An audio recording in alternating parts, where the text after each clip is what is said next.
What's going on, everybody? Dr. Thompson here with Exemplify Health Center, your Wellness Way affiliate, right here in Yorkville, Illinois. I hope you guys are having an awesome Monday. Hope you guys had a great weekend. We are going to be talking about a touchy subject tonight, and it's about depression. Okay, I'm going to give you some interesting things in regards to depression. A lot of times people want to look to the brain, and I'm going to say, here's where you need to look as well, okay? Now, full disclosure, one of the things that, let me preface by saying this. Yes, depression, the symptoms of depression are very real, okay? So don't let anyone tell you that not feeling your best or feeling down or feeling sad, feeling blue, feeling melancholy. Don't let anyone tell you that it's not real, because ask someone who's depressed. It's very real, okay? Now, I'm someone who, I've been depressed before. I think one of the good things is that we're actually talking about it, okay? So we're actually talking about, the whole idea behind maybe not feeling happy, not feeling your best, not feeling fulfilled. But a lot of times what we say is we say, well, it's just a brain disorder. And I'm actually going to show you the experts. The experts are going to say, we don't actually know. So on one side, yes, we know that depression is real, but on the other side, most experts actually really don't know what causes depression. So I'm going to give you a different perspective when it comes to depression. So again, let me just preface this by saying, yes, it's very real, very real. Heck, I have been depressed before. Yes, I have suffered with anxiety, okay? I am someone who was born a perfectionist. So if things aren't perfect, man, that gets me riled up especially. And I'll also give you a perfect example how I am a recovering perfectionist. If you look at the screen behind me, you actually will notice some bubbles and things like that. So I put a glare protector on this because I noticed when I would do lives, I would tend to see a lot of glaring from like some of the background lights and things like that. I'm like, oh, let's try to make it better. So I put this on right before I went live, and you can see all those bubbles. I'm going to have to redo this, and it's going to bother me the whole time. But I'm a recovering perfectionist, so I'm just going to go ahead and plow through it.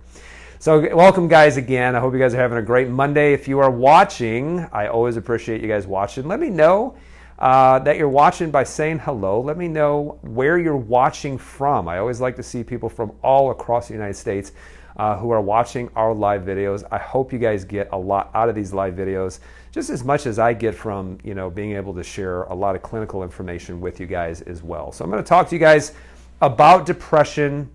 Here is where to look. And again, depression is very real. And I'm actually glad that people, there's not the stigma behind it, but let me preface by saying this, is that we have to move beyond just not attaching a stigma. And we actually have to start working on solutions. This is what I tell a lot of people, because depression is one of those things that can become your pet, okay? And what I mean by that is it becomes your best friend, becomes your identity. It becomes so part of you that I have noticed this in other instances of illness like fibromyalgia and endometriosis, is that it actually becomes a part of you, becomes your identity. I've actually have seen people from a mental perspective not want to heal from it because it's become who they are. It's become their friend. So it's not enough just to say, yeah, let's talk about depression. You have to go beyond that, and you have to start looking at, hey, let's talk about some solutions. So I'm going to give you a different perspective tonight when it comes to depression and where you need to look. And one of the reasons why I want to talk about this is, we're in a quote-unquote pandemic, all right? Now, regardless of how you feel about the pandemic, meaning are the numbers grossly overinflated? Are the deaths grossly overinflated? Is the testing, the PCR test, do they have way too many cycle numbers so that everybody is positive? Or you're on the other aspect and you're saying, yeah, the pandemic is real, whatever you think about this, here's what you can't deny, is you can't deny that we are seeing right now an epidemic. Let me move up my camera just a little bit. We are seeing an epidemic of anxiety, depression, and just general unhappiness. And we're also seeing, that people are abusing drugs and alcohol and things like that. That just goes to show you, as human beings, we need connection. We need interaction. We need hugs. We need to be around people. And the proof is in the pudding. Look at the amount of kids who are suffering with depression because they're learning from a screen and they don't have actual human interaction. So this has actually been probably the best test run of actually seeing, can we learn when it comes to our kids? The answer is a resounding no. Give me a thumbs up if you agree with that as well, because we are human beings that need physical, interpersonal connection. You cannot get that, guys, from a screen. So I was actually looking at this, and this actually comes from the CDC, and this was back in June, guys. So back in June, like 3 months into the whatever you want to call it, but the CDC actually said that 40% of U.S. adults reported struggling with mental health issues or with substance abuse. So let me say that again, 40%, 4 out of 10 people. When you look at this, 40% comes out to, in the United States, 140 million people who say, hey, I'm depressed, I'm struggling with anxiety, I am abusing prescription meds, illegal drugs, I'm abusing alcohol. And so when you look at that, literally, that is an epidemic of mental illness, guys. And so when we are, in my opinion, trying to save the 1 out of 1,000, because that's literally who dies from quote unquote COVID-19. And meanwhile, we are causing mental illness in literally 40%, 40% of people.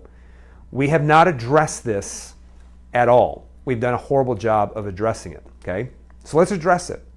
Let's talk about this, because this is a very real epidemic that is going on. I'm going to be honest with you too. During this whole time, I have had some anxiety. I have had some depression because, listen, I'm a business owner. I'm an entrepreneur.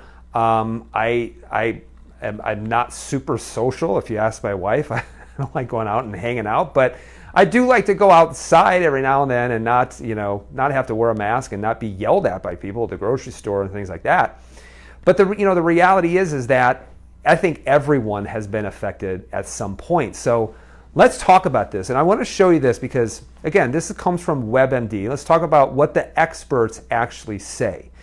Because, if you would ask someone, all right, depression, where does it come from? Most people, the common person is going to say that depression is a brain disorder, meaning my brain chemistry is actually off. And they're going to say that with, resounding certainty. Or they're going to say, well, it's just, it's some kind of a mental issue and it's just passed down from mom and dad. It's genetic. But let's actually go to the experts and see what the experts actually say. So WebMD says this. What are the causes of mental illness? And this is what they say next. Although the exact cause of most mental illness is not known. So coming from the experts, they don't know. So is it genetic? They don't know. Is it a brain dysfunction? They don't know. They just know that the symptoms of depression is very real, okay? Now, actually when you look at understanding, because the number one thing that they're going to do if someone is depressed is the doctor's going to offer you an antidepressant if you actually tell them that you are suffering from depression. You would think that doctors would know exactly how an antidepressant, also known as an SSRI, is going to work, but here's what they say even further. So the understanding antidepressants' basic brain chemistry, they say we really don't know what causes depression or how it affects the brain, and we also don't know exactly how antidepressants improve the symptoms. So I want you just to think about that. They say we don't understand depression, we don't know what causes it, and we don't even know how antidepressants actually work. So the reality is when you look at this and you see all of what they're saying is that the common person is certain. The doctor is certain that they know, but the experts are actually saying, whoa, we don't know. We just know that if we give them an SSRI, that yes, a patient's symptoms can improve. Not in everyone, but they can improve, and so that people can actually feel happier. So an SSRI, basically what it is, it's called a selective serotonin reuptake inhibitor, okay? That's a really big word. And basically what it does is that it prevents the uptake of serotonin back into the nerve cell. So basically when you look at the brain, okay, so this is how they're trying to target the brain. Well, what is serotonin? Here's what serotonin actually is. Serotonin is a neurohormone. And basically serotonin is your feel-good hormone, okay? It makes you feel good. There's other hormones that are involved too, like dopamine, there's glutamate, there's serotonin. So there's other hormones that are involved with this. However, serotonin is really called the feel-good hormone. It's called the happy hormone. So it's involved with feelings of, hey, feeling happy. It's also involved with also the gastrointestinal system, gastrointestinal motility. Pay attention to what I said right there. And it also helps to regulate sleep, which is why when a lot of people are depressed, why their sleep is so awful. So when you look at a SSRI, basically what happens is in order for the nerves in the brain that are actually can regulate mood and things like that, is that what it does is it will release serotonin from one nerve to the next in order to stimulate a nerve impulse into the brain, especially when it comes to things like mood and things that control behavior. And so what happens is that the theory, because I'm going to say it's a theory, the theory is that if we can give them this drug and we can block the uptake of serotonin back into that nerve system, and we can just keep this serotonin flooded within the gap between these two neurons, then it's going to cause this nerve to actually fire, much more likely for it to fire. And so this person, if we just flood that junction with SSRI, protect it or prevent it from getting reuptaked, then what happens is that, well, more serotonin is going to be available, which means it's going to make a person happier, okay? Now, is that true? I don't know. I've never been on an SSRI. I've spoken to a lot of people who have been on it, and clinically, here's actually what they say, is they say, well, if they got the dosing right, in about the first 4 to 6 weeks, I actually felt a lot better. And then I said, well, tell me about after 6 weeks. And they say, actually, I just went back to being depressed. And the problem is I was still depressed, but I still had to take the medication because the doctor said you cannot get off of it, because what happens is that if you decide that you are going to all of a sudden go off of an SSRI, remember the body will always adapt, which means if you are flooding these receptors with serotonin, then the body's going to find a workaround. And actually what happens is that the production of serotonin in those neurons are actually going to go down, and also these neurons are going to become less sensitive. The receptors are going to become less sensitive, which is why if someone goes cold turkey off of an SSRI, which is why you'll actually deplete all of their serotonin and they'll suffer from what is called serotonin syndrome, which many times having too much serotonin will make you feel like you're going crazy, and having too low a serotonin also can cause a lot of problems with agitation, rage, suicidal thoughts, homicidal thoughts, and things like that. So for a lot of people who have really battled this, they actually will say, gosh, 6 weeks I felt great, and then after that it just went downhill, and now I'm just taking this medication. I don't even know why, because I'm still depressed, but they're afraid to go off of it because they feel like if they go off of it, they're going to drop or go deeper into depression. Now really what's interesting, in fact, you can actually research someone who is absolutely brilliant, Harvard-educated psychotherapist. His name is Peter Breggin, and he has written extensively about this, about the research when it comes to SSRIs.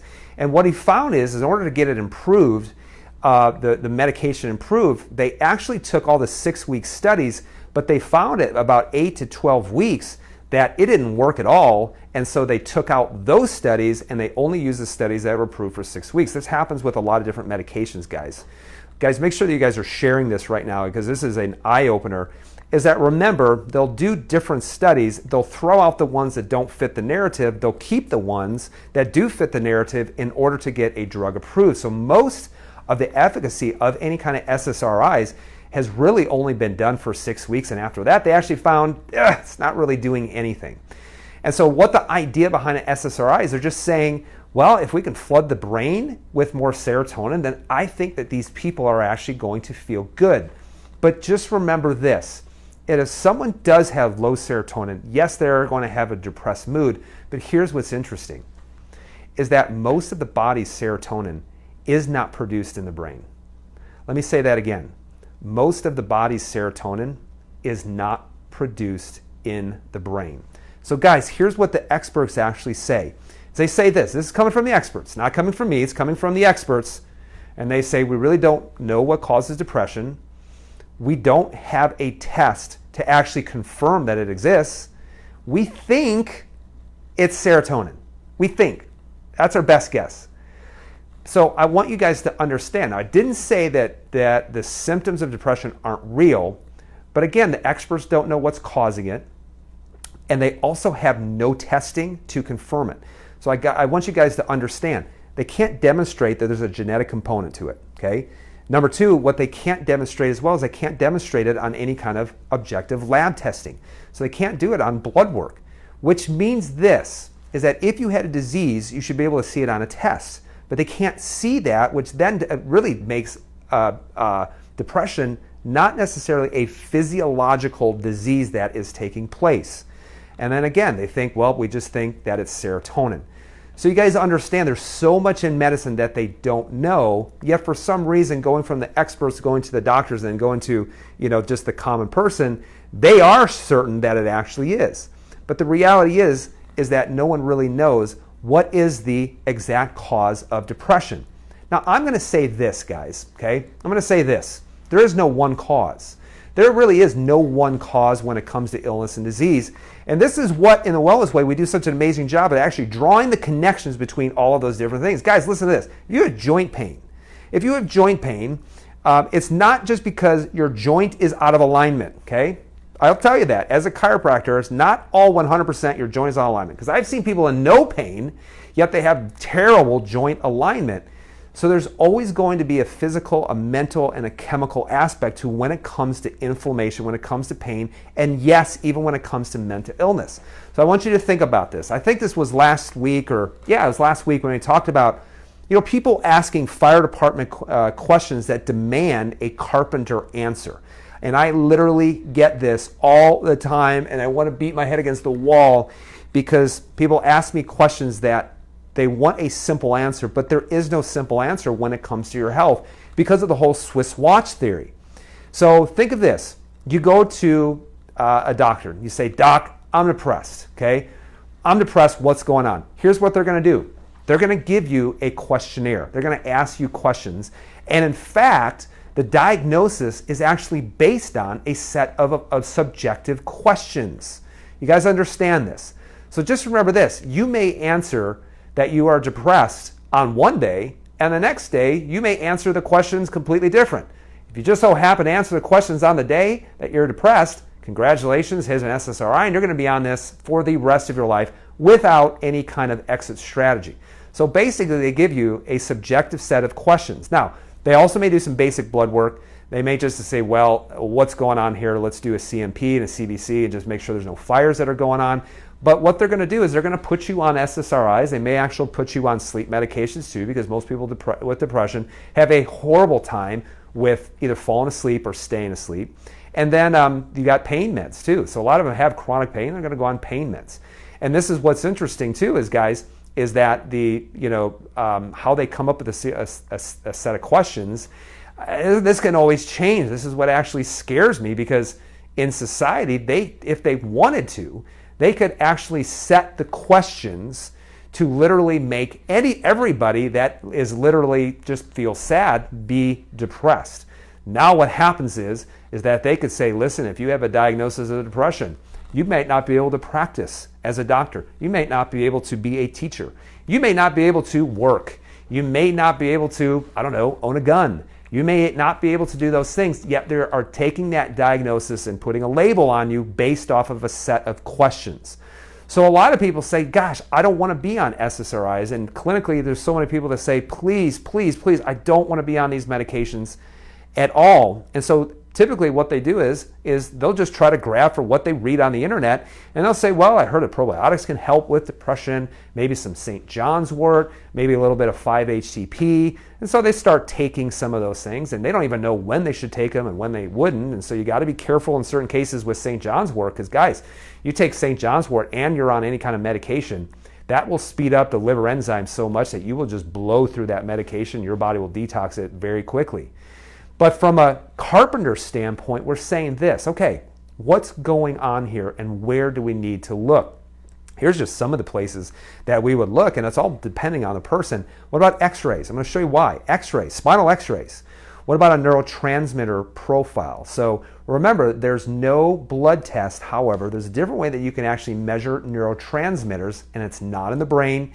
Also look at food allergies and see what's happening in the gut, and stool too. See what's happening in the gut. And so you can see that we can start testing and start looking for clues why a person might be depressed or why they might have anxiety or why they might not be sleeping the way that they're supposed to.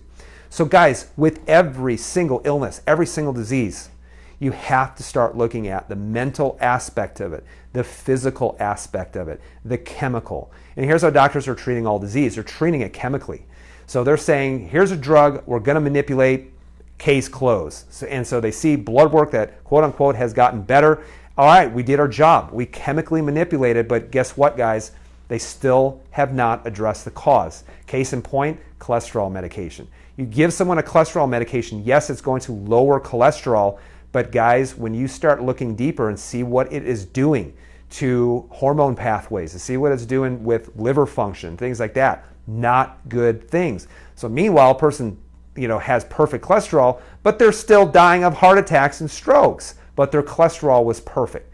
So you guys, you see, you got to start going deeper. But anytime, guys, you are suffering with anything, I want to teach you how to take a step back and say, all right, what do I need to look at here? So with anything, I don't care if it's coming from chronic pain, I don't care if it's headaches, hormones, I don't care if it's depression, anxiety, whatever it might be, you have to ask the question, okay, what's going on mentally? What's going on with physical inflammation? Is there anything chemical inflammation that's actually taking place? So let's talk about this, okay? Let's talk about this. So remember what we said about serotonin, okay? Because the whole idea behind SSRIs and depression is all linked about how can we manipulate serotonin in the brain, okay? Guys, let me ask you a question. Do you want to be manipulated or do you want to be restored? Everyone always says, Dr. Nate, I want to be restored. And I said, well, what you've been doing so far is you have just been manipulated. Yes, it can help people. I didn't say that. It can help people. But at the end of the day, people don't want to be chemically manipulated. They want to be restored. They want restoration. So all you have to do is you have to ask the question, okay, serotonin, the feel-good hormone, well, where in fact is it actually located? Okay, here's what's interesting. 1% to 2% central nervous system, okay? Actually, that 1% to 2% is actually produced in the brainstem that extends down to C1, C2, and goes up into the brainstem. Then also, you have serotonin that is stored in your platelets, okay? So you could technically have low platelets or have something happening in through the immune system or in the bone marrow that actually could cause depression because platelets actually are made within the bone marrow. Think about that. Or 90% is actually made in the gastrointestinal tract. So I want you to think about that because remember, serotonin primarily is actually for gastrointestinal motility, okay? And I want you to think of something. If you have ever had diarrhea and if you've ever thrown up, you actually have a flood of serotonin within the gastrointestinal system that then reaches the brain through the blood and actually causes you to throw up or can cause you to have diarrhea. And a lot of it can be due to toxicity. You had something bad that the body needed to get rid of very quickly, okay? So just remember that. 90% is actually in the gastrointestinal system. Now, is there a mental component when it comes to depression? 100%. And I actually think with depression, some people it might be mostly mental. Some people it might mostly be chemical. Some people it might mostly be physical. Or in a lot of people, it might be some of all three. And that's why you have to start addressing all of it. But let me tell you, one of the biggest things when it comes to the reasons why from a mental aspect of depression, okay? And I remember I had someone who told me this, and I'm like, you know what? That makes a lot of sense. I want you to pay attention to this, is that from a mental aspect, people can become depressed when expectation does not meet up with their reality, okay? So I want you to think about that. When expectation does not meet their reality. Let me give you a perfect example, okay? This happens in a lot of people. So a lot of people when they're young, they have these dreams, they have these hopes, and they say, I'm going to be an astronaut, I'm going to be a fireman, I'm going to be an author, I'm going to be a world-class athlete. And then they turn 40 years of age and they realize, I've done nothing. There are so many people who are literally existing, not moving their life forward. And they come with the harsh realization that what I expected out of my life at this point has not become the reality.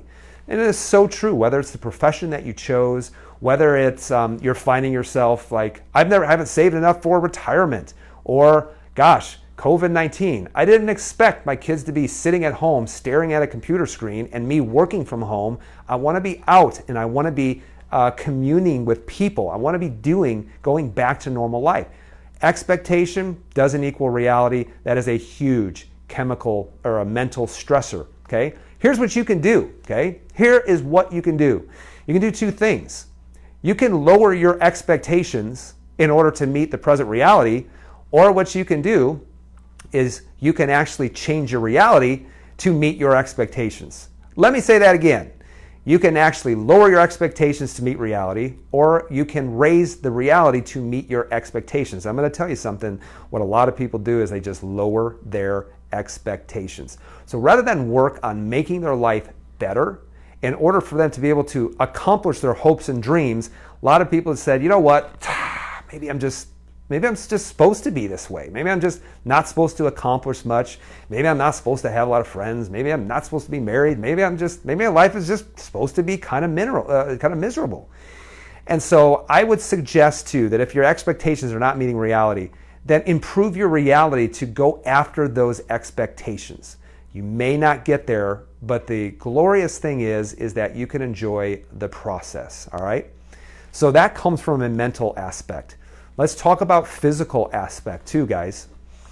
Guys, when you guys look at, and hopefully all of you who are watching, you have gotten an x-ray, especially of your neck. This is one of the first things. In fact, we just saw a young boy who is suffering with chronic pain, who's suffering with ADHD, who's suffering with anxiety, poor sleep.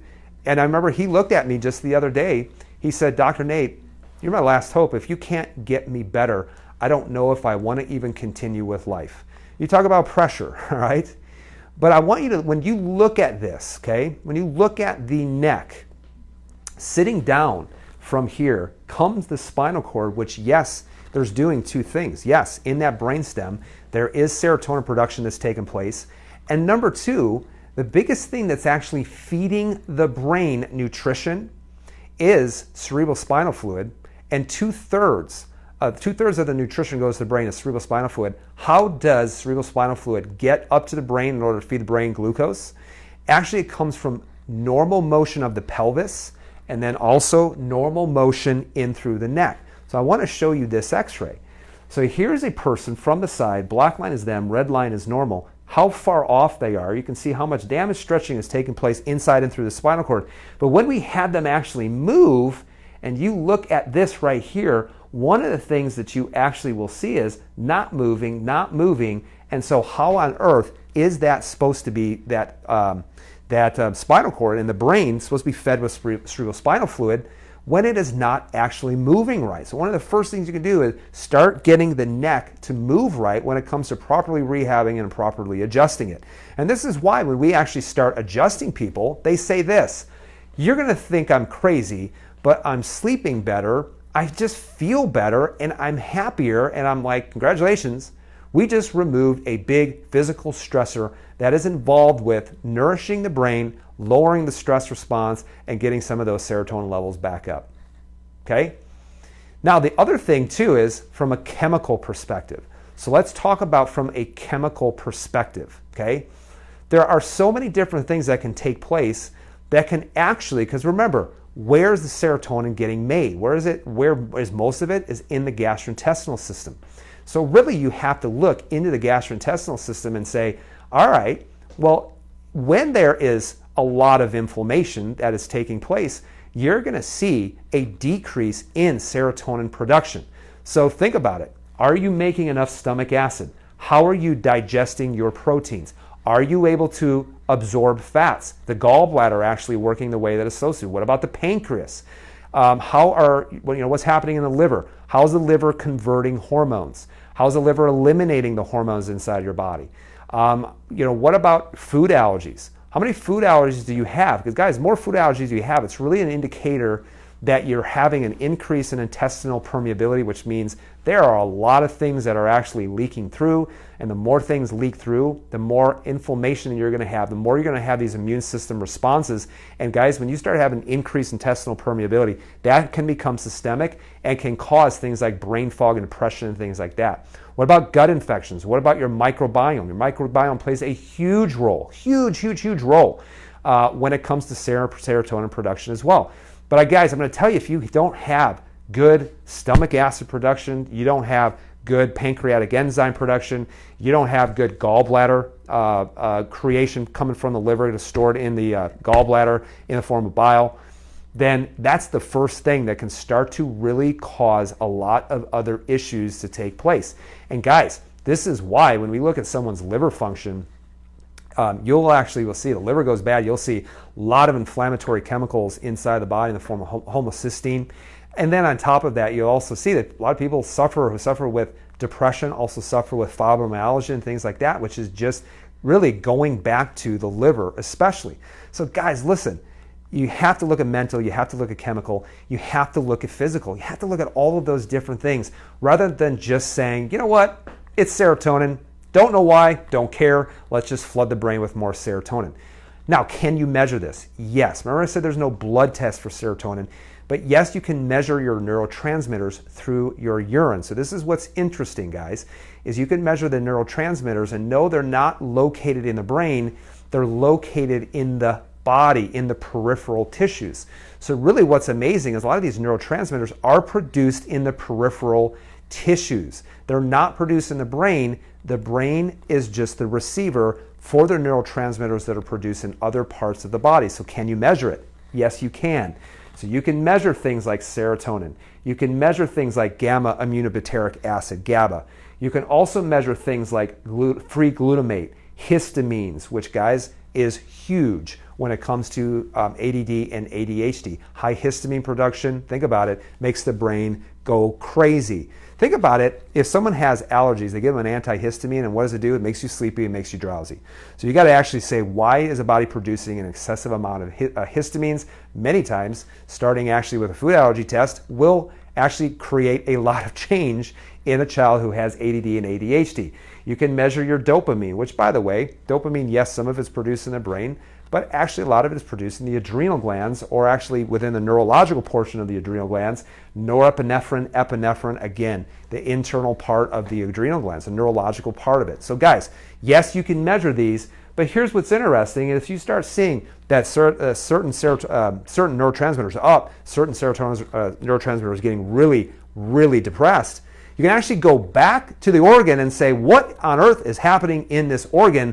And a lot of times it's the organ that is sick that is then affecting the brain.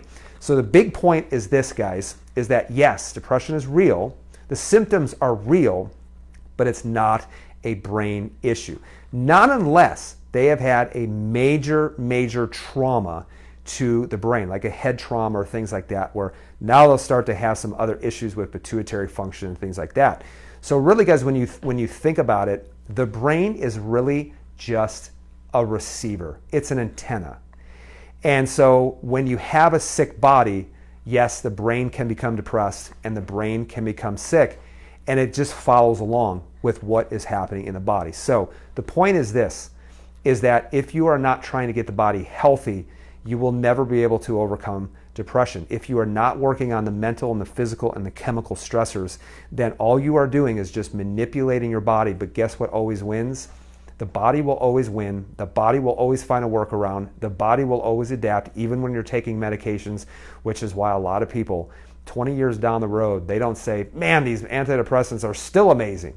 They work temporarily, they work short term, but you cannot manipulate for the long term and expect you to be able to come clean on the other side, okay? So guys, do you think it's genetic? I don't think it's genetic, all right? Not until you can actually prove that there is a genetic component to it. But just remember, even your genes are changing and adapting to the environment. So even if you see a heart disease gene, guys, just remember this with genetics, is that Genetics will express itself, if it's truly 100% genetic issue, it will express itself from birth, okay? It will express itself from birth. It will not express itself 25 or 30 years down the road. You can change the genes based on your behavior. What you think can change the genes. What you put into your body can change the genes. Your stress levels can change your genes. The integrity and structure of the spine and nerve system can change the genes, and they have demonstrated that over and over and over again. So remember this, guys. It's all about the Swiss watch principle. Swiss watch is that all of these organ systems are working together, and they're all turning at the same time in order for this magnificent body to grow, to heal, and constantly be adapting to the environment, okay? So the reality is this, is that you can't actually just affect just the endocrine system without it affecting everything else. You can't just infect just the skin. You can't just put something on your skin and think that the only reason why I'm having issues with the skin is because I don't have enough specific lotion, or, you know what I mean? So you have to look at the whole entire system and start treating the whole system rather than spend our life going to specialist after specialist after specialist. Because guys, the more specialists you go to, guess what? And I say that a specialist is someone who knows more and more about less and less until finally they become an expert in nothing. So you need to go to someone who has an understanding of how the body works, particularly from a different perspective. So coming up, guys, if you guys are watching this from the Yorkville and surrounding areas, I want to invite you to our next event, because yes, we're going to talk about this a little bit more, and this is the Wellness Way approach to gastrointestinal health. Guys, this is going to be huge because they say that a lot of disease will start in the gut, and I agree with that, and I'm going to show you how our approach to GI health is actually backwards to what a lot of natural health experts will say. People will say, I am having some gut issues, maybe I need to be on a probiotic, and I'm saying, let's look at some other things first. We're going to show you how everything starts to go wrong, and we're also going to show you some of the biggest issues people have when it comes to their gastrointestinal system, things like cancer, things like autoimmune diseases of the gastrointestinal system, things like reflux, things like skin issues, all of those different things. And you're going to be amazed how much is actually tied and linked to the gut and the immune system. Because remember, most of your immune system is sitting around the gut, it's sitting around the skin, it's sitting around your barriers, because it's the first line of defense against things like foreign invaders, infections, and things like that. And so once you start having problems with the barriers around the gastrointestinal system, you are going to have a problem with inflammation. You are going to have a problem eventually with your hormones. You're going to have a problem eventually with the brain as well. So who needs to be there, guys? Well, if you had colic, or you know a baby that's got colic, reflux, bloating, chronic sinus congestion, constipation, diarrhea, asthma, chronic joint pain, acne, eczema, psoriasis, guys. I had terrible acne growing up.